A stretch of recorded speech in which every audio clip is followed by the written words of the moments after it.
আমাদের গৃহিণীদের প্রতিদিনের একটা চিন্তা থাকে যে সকালে উঠে আজকে আমি কি রান্না করব। আর সেই দিনটা যদি একটা স্পেশাল দিন হয় তাহলে সেদিন একটা স্পেশাল কিছু করতে ইচ্ছা হয়। নমস্কার বন্ধুরা, আমি শ্রাবণী। আজ আবার একটা নতুন ভিডিও নিয়ে চলে এসেছি। আর এই ভিডিওটি হলো পয়লা বৈশাখের দিনের ভিডিও। আর পয়লা বৈশাখের দিনে আমার ছেলে আবদার ছিল সেদিন সে সব কিছু নিরামিষ খাবে। তো তার কথা মতো সে যা যা ভালোবাসে সেগুলোই আমি রান্না করেছি।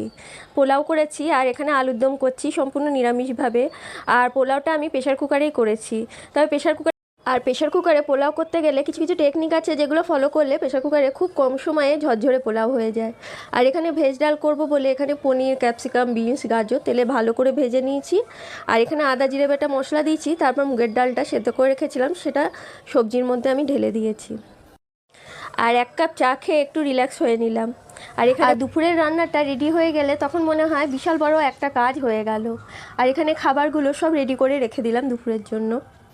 আর এরপর স্নান সেরে ঠাকুর ঘরে ঢুকে পড়লাম পুজো করার জন্য। আর যেহেতু সেদিন পয়লা বৈশাখ, পুজো করতেও অনেকটা সময় লেগেছিল। তারপর পুজো সেরে সকলকে খেতে দিয়ে দিলাম। আর আজকের খাবার তো একদম নিরামিষই। আর এই রান্নাগুলো একদম আমার ছেলের পছন্দ মতনই আমি করেছিলাম সেদিন।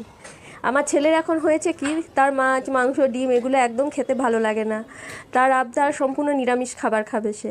তবে এই নিরামিষ রান্নাগুলোও দেখবেন এক এক সময় অমৃতর সমান লাগে। তারপর দুপুরে খাওয়া দাওয়া হলো।